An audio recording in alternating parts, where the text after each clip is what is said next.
to be playing Notre Dame kind of in your backyard, so close to Paramus at one of the ultimate stadiums in all of pro sports. Yeah, I mean it's definitely such a surreal thing. Just being back home, New Jersey, playing at MetLife Stadium. I mean, I always grew up around MetLife, going to the Giants games. My brother played there twice in high school. Like the atmosphere and just like what it means to be playing there means a lot to me. And having a bunch of family and friends that are going to be there, just playing in this atmosphere and a great game is going to be a great experience. So I'm really excited. What's the over and under, and how many friends and family are going to be there? I honestly don't know. Honestly, I know my family's going. I don't know who they're bringing, but I don't even focus on that. I'm just focused on the game. So I don't even know, to be honest. How are preparations going for the game as you guys get ready? Good. I mean, we're not going to treat this like anything bigger than it is. It's just another game for us, and we're going to prepare the best we can, practice the best we can. The coaches are going to come out with a great plan for us, and we're going to just have to execute that and do our job. So, what do you like best about the way you guys are playing right now? I think just as a team, we're just playing fast and physical, and I think those are two big things that you need to be good on defense. And I think we play together. We're smart. And that's a big thing, just being able to trust one another and just doing your job the right way. So I think that's a big thing so far. Thank you. Yeah, yes, sir. Thanks. So you mentioned you answered my one question. You're a Giants fan, not Jets? Giants fan, yes, sir. Your whole family, everybody's Giants? My dad's a Dolphins fan, which sucks even more, but everyone else is a Giants fan, so. And you mentioned your brother playing there. What was that, in a state championship game? Yeah, at Paramus High School. He went there his junior and senior year. Is that where they lost? But is that where New Jersey holds all its state championship football games? Yes, I think sometimes it's at Rutgers, but for North Jersey, it's at MetLife. So. And so how far is your home from MetLife? Probably like 20, 25 minutes. So it's pretty close. Yeah. Right there. So when you were in high school, were you known more as a running back or a linebacker? Well, I didn't even play linebacker in high school. I played safety. Oh, really? So, yeah. I would probably say more, maybe a little bit more as a running back. It was pretty equal, but yeah, I didn't play linebacker. I was a safety and running back in high school. What were you recruited to Navy as? A linebacker. They told me that they would move me to linebacker. Right. I was wondering if you got recruited as a fullback. No, Air Force did, but not Navy. So, did you get offers for wrestling? You were a very good wrestler at Paramus. Yeah, I had schools like Rutgers reached out to me, Maryland, Central Michigan. They like said they would have offered me, but I told them I wanted to play football in college. So I just like was blessed that they like reached out to me and I got to talk to them and stuff. But then I just told them that I really just wanted to play football in college. So yeah, but I definitely had an opportunity to wrestle at the college level. And I believe you were committed to Fordham initially. Is that true? Yeah, for football. Yeah, I was committed there originally. Yeah. What led you to change to Navy, and when did that happen? So I was committed to Fordham, and then I went on a visit to Navy, and right away I just fell in love with it. Like just the way people went about themselves, just the coaches, the players, like they were so welcoming, and I felt like the type of kids that were at the school at the time were like kind of like me, my personality. Just like tough, hard-headed dudes that just like go to work. So I just felt like that would be the right place to me to develop me and, turn me into a good man and a good football player. So. And who recruited you? What coach for Navy? Coach McDonald. Okay. So Paramus is a public school, right? Yes, sir. So you would not have played Don Bosco? No, that was like the private schools or the Catholic school. Yeah. Did you have any idea who Colin Ramos was before you came to Navy? I didn't know. The first time I met him was at like the sworn in, like the oath of office thing that we had to do before going to Naps. And both of we were with our families, and that's the first time I actually met him was there. So yeah, it was pretty cool. So I mean, obviously you were at Naps together. I'm gathering you and Colin are pretty close now. Yeah, definitely. Yeah. Our relationship definitely got closer over the years. So he's been a good friend and a good guy to be with. So Did you bond over your New Jersey roots? Yeah, a lot of the people like to joke around too, saying that like the Jersey boys, the Jersey Shore, and all that stuff. It's like a joke that the coaches have sometimes, but yeah, we definitely talk about it, and you could tell we're both from New Jersey. We think the same. So I mean, what would you say about the caliber of football played in New Jersey? I mean, I know this is an ongoing battle. You got the Texas guys, the Florida guys, Yeah. Ohio guys. Everyone says New Jersey football sucks, but I mean, personally, I just think the type of dudes that like come out of New Jersey are like tough dudes that like play hard and that are athletic. And I think it's kind of like underrated, but I think a lot of good guys come out of New Jersey, and it's a really underestimated state for football. So, yeah. Well, it's interesting, and I can do the research, but I know this to be true because I've covered so many Navy Notre Dame games. But Notre Dame has long recruited Jersey really, really hard. In fact, Really? back when Rutgers sucked, people used to complain is how is it that Notre Dame comes in here and gets all of our best players right out from under the nose of Rutgers? But is that do you remember? Do you think that there's a lot of people in the Jersey area that like Notre Dame? Honestly, from like personal experience, I think like a couple guys I know, friends around me and stuff, like throughout high school and stuff, they were Notre Dame fans. So there are like a decent amount of Notre Dame fans from New Jersey. So yeah, and I know I played in middle school with their defensive tackle Howard Cross. Yeah. So I know him, yeah. Yeah, he's from New Jersey too. So Oh yeah, Howard Cross is the NFL. He'll be in the NFL. That guy's yeah, legit. yeah, he's a good player. Yeah. So I mean, a lot of people come to Navy. Just the fact that you get to play Notre Dame every year. How much are you looking forward to this experience? Yeah, I'm really excited. It's a great opportunity for our team. Um, like I said before, like we can't treat this like it's like the Super Bowl. It's just it's the next game. Coach Volker always says it's the most important game because it's the next game.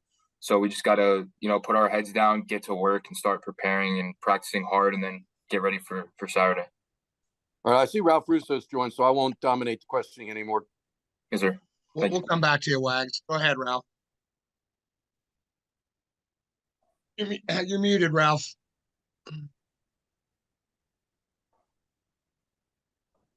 Hey, thanks. Sorry, I didn't think you were going to come to me so quickly. I appreciate it. Hey, Kyle, doing a story about the offense, and I know you guys probably got asked about it a lot because it's playing so well. But nobody's faced more Navy offenses than you over the last few years. Yes, sir. When you face it in practice now, how different is it? Like it just, how different and maybe more challenging is it just to practice against than what you were doing before? Yeah. The offense is a really challenging thing to go against. Coach Volker gets us ready though when we go against it, gets our eyes ready to go and play fast. But Coach Cronic is like a really good coach. Like when we were playing against them, especially in practice, like there's guys going everywhere and it's like confusing at times. The offense plays fast, hard. The offensive line, they're a great group. They come out low. The running backs, the receivers, the tight ends all block hard. So the offense is a really big part of this team, and they're really well off, and they're playing hard. So yeah, if I can just hit like one quick follow up, you talk about all that motion and stuff. Is that drastically different from what you've been used to going against in terms of again, I mean practice offense? against the option though, like over the past couple of years, like there's always a lot of motions, but it's just the way that Coach Cronic like runs his plays and stuff. They kind of mean a little bit more. So it's definitely just it's hard to play against. So it's challenging, but it's good for our defense and it's good for the team. Appreciate it. Thank you. Good luck this weekend. Thank you. You can keep going. We only had 3 people, so we're doing more than 2 questions. So if you have more, go ahead. No, I think I'm good for now. Yeah, no, Okay. I'm okay with Kyle. Thank you. Okay, no problem. Scott Wyckoff. When you play a quarterback like a Riley Leonard, what is the focus for both you and Colin at your position with a quarterback who's a real dual threat like that? Yeah, I mean, whatever our game plan is, we just got to execute and do what we're supposed to do and trust our eyes. Don't try to do anything more than you're supposed to do. And obviously, you just got to make sure when you're tackling, you got to spike the shoulder, like Coach Volker says, and wrap his legs, and kill the engine. He's a great runner, so that's just a thing that you got to emphasize when going against a guy like him. And do you really notice it when you play a team like a Notre Dame, when you played them last year, the size of the players that you're trying to get off the blocks of and such? I mean, a lot of the teams we go against are bigger than us anyway. A lot of the offensive linemen are big. It's something for me I don't really realize. I mean, they're all big to me, but it's all about your technique and how physical you're playing, and you'll be fine. So. And why do you think this team has been so good at that 1-0 mantra each week, taking each game each week as a standalone? Yeah, because I just feel like after like each game, like we win, And then literally it's in the past. And now and everyone's just focused on like the next task at hand, which is our Monday practice. And then after Monday, the next thing we're thinking about is having the best Tuesday practice. And I think we just go about it every day, just doing the little things right. We're not thinking about the game yet. We're just thinking about how we're going to practice today and having the best practice today. So I think that's something our team has been good at.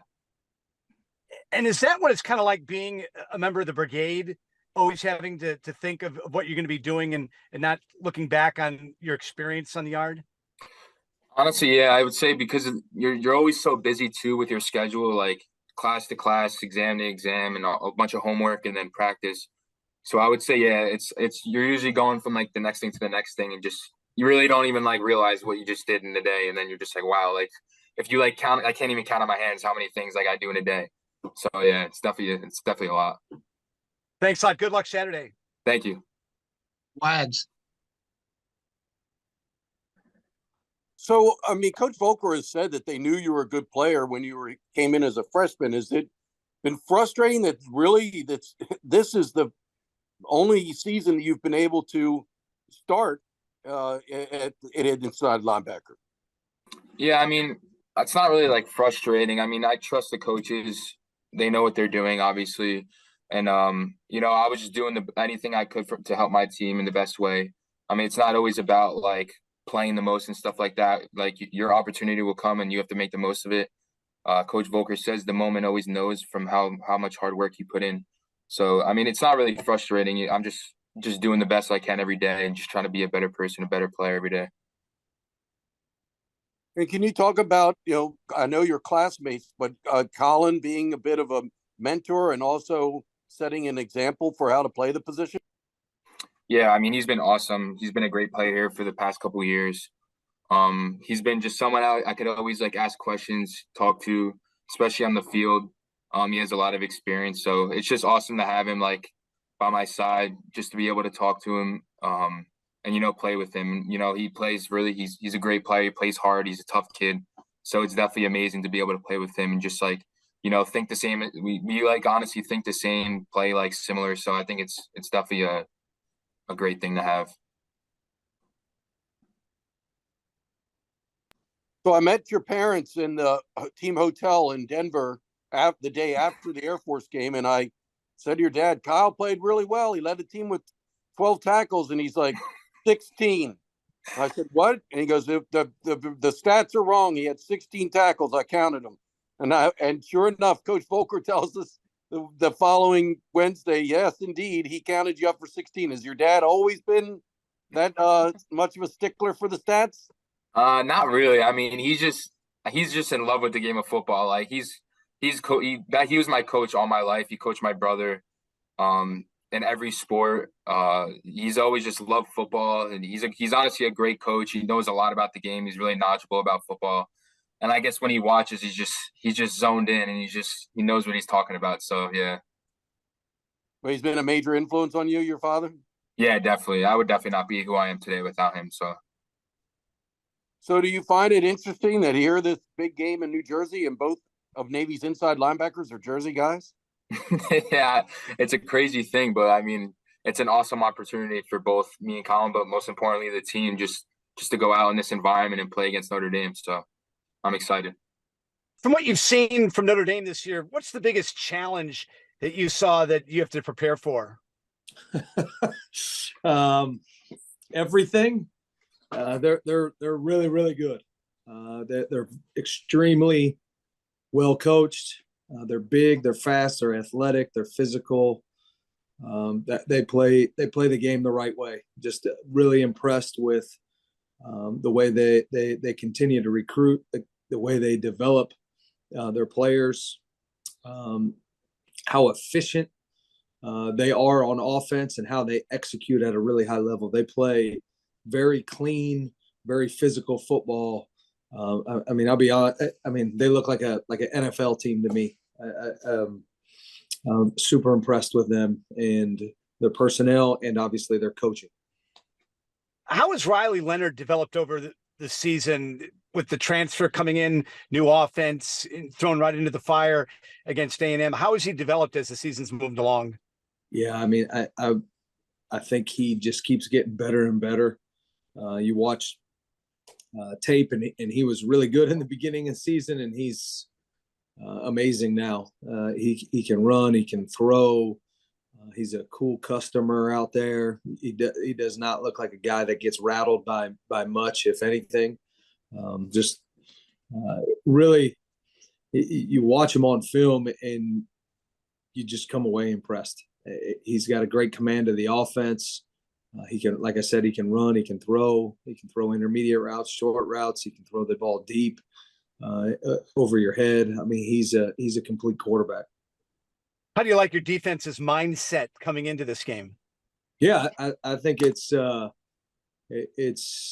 excellent opportunity for us on a big stage, you know. And when we recruit, you know, that there's, we talk about big time college football, and one of the things is you get the opportunity to play Notre Dame every year, you know, and obviously they're the cream of the crop in college football. You know, to have this opportunity is something that I think we all relish. When you're a competitor, you want to go against the best, and there's no question that they're the best. And I would imagine your message to guys is you get a chance to beat Notre Dame every year you're at Navy. You said it, not me. Thanks, Coach.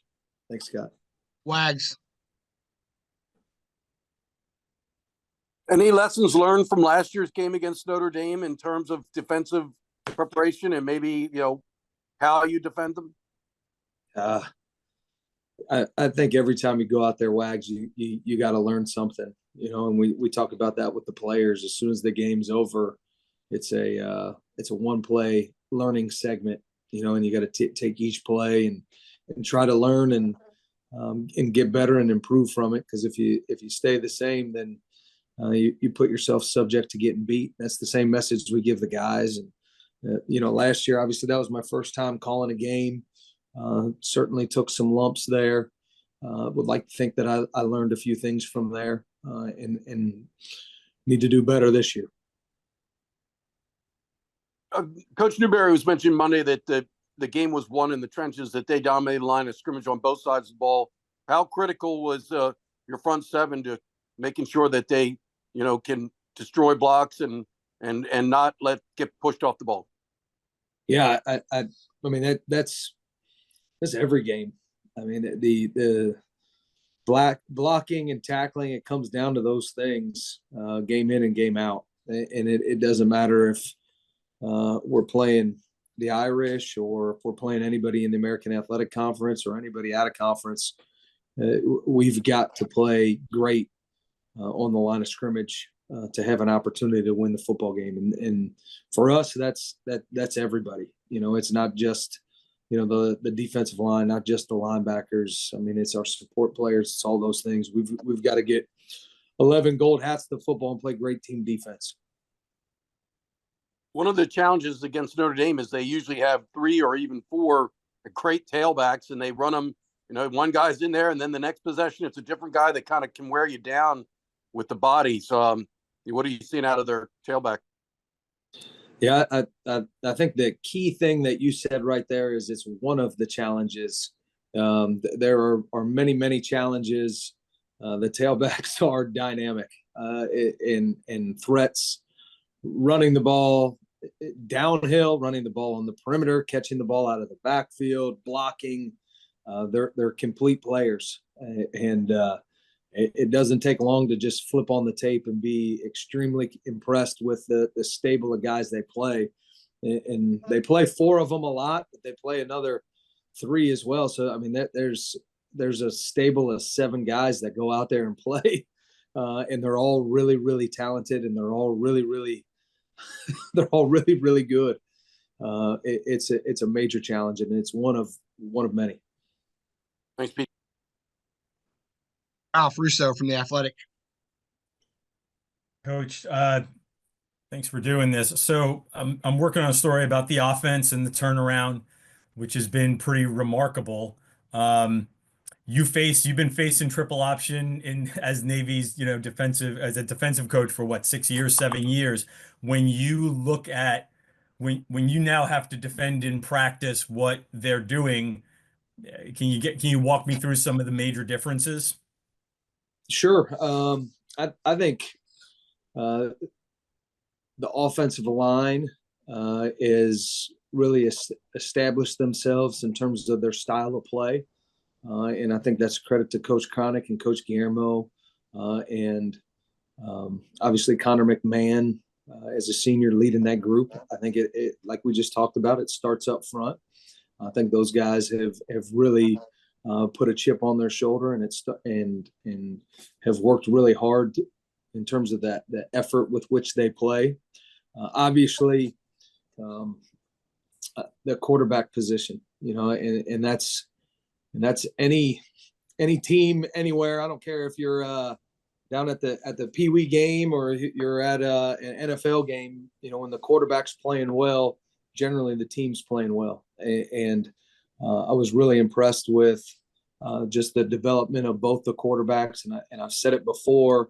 I've been here 6 years, and really, this was the first time this spring where you went out to practice since really Malcolm Perry, where you were like, the quarterback, if you're not on point today, the quarterback's going to beat your hiney out there. And that's a testament to Blake and to Braxton. I think both those guys have really developed and played at a high level since the new staff has been here, Coach Cronick and the gang. Yeah, so I'm Blake, and we're talking to Coach Cronick a little bit about this too. Like, I don't want to say could you see this coming, because this has been pretty wild. This has been pretty darn good. But did you see a player that like had far more potential than what you've seen on the field the last couple of years? Yeah, I've always been a huge believer in Blake Horvath, and I think as a coach, you see guys and you see what they could potentially do. Blake's a guy that he's a lot bigger in person than you probably think he is. He's a lot faster in person than you probably think that he is. And I think he showed that to us pretty quick after his freshman year during spring conditioning. And just like anybody else, the more reps you get, the more comfortable you get. And I think he's gotten reps and he's gotten more comfortable, as well as everybody. I think Coach Cole does a great job with the slot backs as well. And you see that group develop, obviously Coach Yokitis with the receivers and Coach Williams with the tight ends. But I've been a big believer in Blake for a long time. Obviously, he's from Ohio, and that's my recruiting area. So I got to know him pretty quickly, him and his family. And it's interesting. I usually ask a coach in recruiting, like, what's one word to describe a young man? And I've done this for a few years, and his high school coach called him brilliant. And that was the first for me. That was the first time, like, I was like, okay, that's a first. And now that I know Blake, I'm like, oh yeah, he is. I mean, he remembers everything. And I think, having a mind like that with obviously an athletic skill set like he does, just allows him every time he goes out there to just get a little bit better and a little bit better. And obviously his experiences from last year, being on the field and getting under the lights for the first time and having be able to sort of have that out of the way and then just continue to grow has been monumental for him. And if I could just squeeze in one more, obviously, again, you're running the offense a little differently, or Coach Cronick and that side of the ball running the offense a little differently this year in terms of more motions and shotgun and things along there, and just squeezing a lot of stuff in, right, to what has been Navy's traditional offense. From your standpoint, from your players, do you sense that challenge? How well do you sense the challenge that other teams face of being disciplined, having a lot of things coming at you, figuring out where the heck is the ball here, right? Yeah, I mean, I could tell after the first spring practice that we were going to be much improved on the offensive side of the ball. And during the course of the season, like, I don't get to watch as much of them as I'd like to. Usually the first drive of a half, depending on what's going on at that time. So usually a drive, a game, I get an opportunity to see, but throughout practice and things like that, you just see them. You see guys playing with a lot of confidence, playing the game the right way, having a lot of fun. I think they're really well coached. They play really hard, and I think they just enjoy being out there and celebrating the victories and their success with their teammates. And that's obviously, as a coach, that's what you want. You want guys to be able to go out there. And I know I've heard Coach Cronick talk about it all the time, and want guys to be able to go out there and play free and play without the fear of failure. And I think they've accomplished that to this point, and will continue to do so moving forward.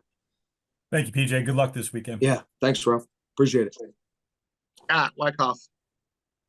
Coach, what does it mean to you as a coach, and also being able to have the opportunity to call plays in a game against a team like a Notre Dame, where you grew up in Ohio? There are probably as many Notre Dame fans in Ohio as Ohio State fans. For you as a football person to have that opportunity, It's surreal. Like I there, I can't even imagine. I'm just really, really fortunate, and I know Coach said we argue around here who's got the best job, and all of us do. We all think we got the best job. I mean, this is just, this is really unique. It's really special. Whether it's against, Charlotte last week, Bucknell to open the season, the Fighting Irish, it's all really surreal to me. I'm really fortunate. I owe a ton to Coach Newberry, the players, the staff, everybody. It's a tremendous responsibility and something I certainly don't take lightly.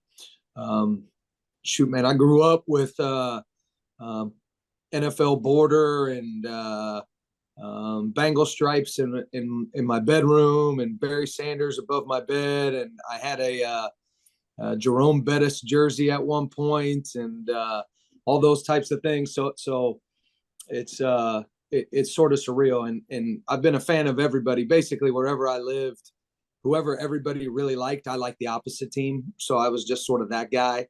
But it's an amazing opportunity, that's for sure, and it's a really, really unique and awesome experience.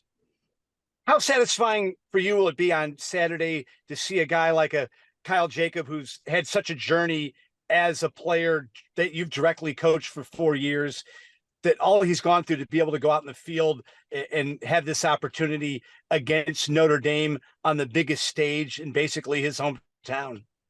Yeah, I mean, KJ just does nothing but impress me.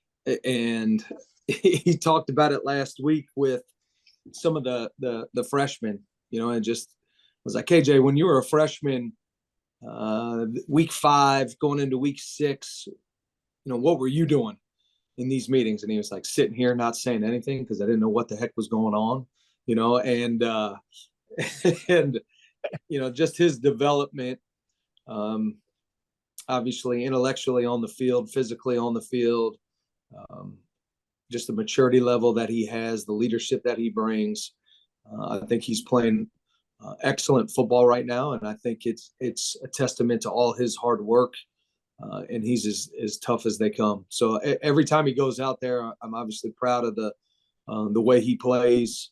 I have a ton of belief in him and who he is, and I think everybody in the locker room does as well. And I know he's looking forward to this opportunity, just like everyone is.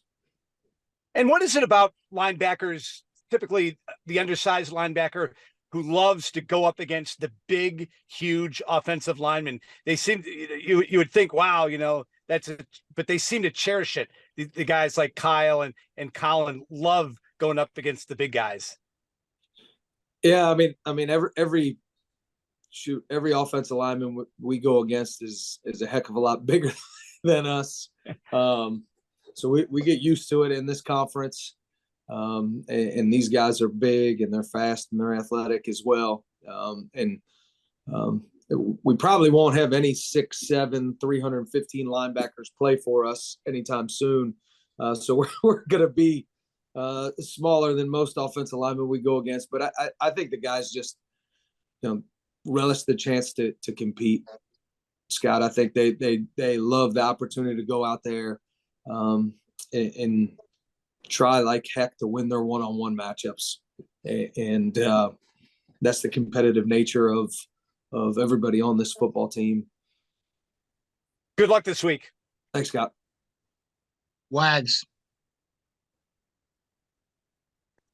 So I'm also writing something about the two linebackers being from New Jersey. I mean, it's an interesting situation with both of your inside linebackers are from New Jersey, and they're going to be able to play close to home in front of family and friends in a stadium, where they root for the Giants. And, this is big for them. Can you talk about that opportunity they're getting, both Colin and Kyle? Yeah, I mean, it's obviously great for them. I think anybody that, gets an opportunity to compete, loves to compete close to home, where family and friends have an opportunity to see him play in person. I think it's a really special deal. And I'll be honest, I haven't brought it up to make it bigger than anything that it is for them. But I think it's a great opportunity for those guys to do that and play in front of home. And I think they'd be crazy not to feel that way. But whether it's in New Jersey, it's in New York, it's in California, we've got a certain style of play that we have to uphold, and a certain level of excellence that we have to uphold. And I know those guys are going to work hard to uphold those things. Talked a lot about Colin Ramos, but I think you had said that you saw that Kyle Jacob was going to be a good player his freshman year, and it's kind of odd that it's really this year is the only time he's really been able to make a big impact because of the fact of the injury last year when he would have been a key player, and he got injured and missed most of the season. And part of that, he was on special teams. Do you feel good for Kyle that he's finally able to show what he's got, because he's pretty darn good? Yeah, I mean, it pierced my heart last year that he couldn't continue to play because he's, again, like I talked about before, he's developed exponentially over his career from where he came as a freshman. And it was a little challenging at first to pick up the scheme and the X's and O's of what we were trying to do, and he just kept working at it, and it really clicked his sophomore spring going into his junior year. And he really developed and had an awesome spring. And we had really high expectations for him going into his junior year.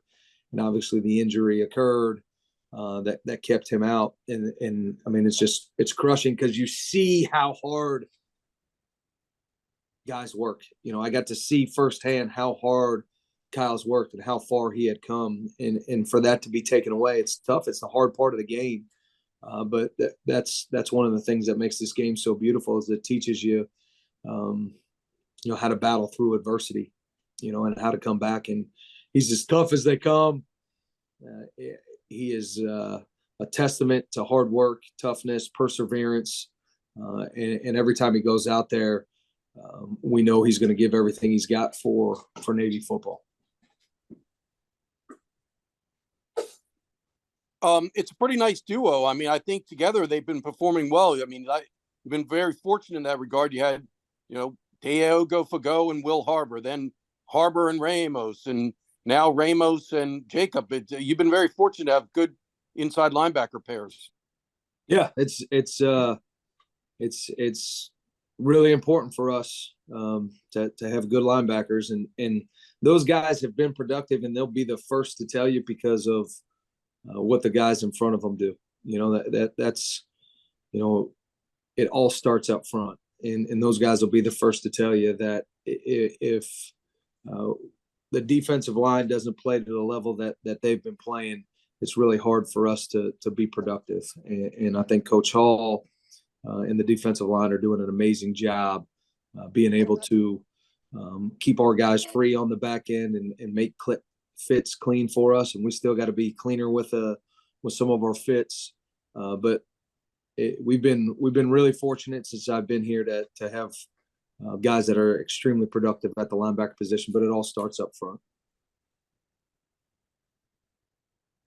So Kyle Jacob has said he thinks that New Jersey guys are innately tough, gritty, aggressive, physical. Would you say that's true based on the two guys you got? It'd be hard to argue about that. I think that it sums those two guys up really, really well. And this is my first stop coaching New Jersey guys, but I'm certainly a believer.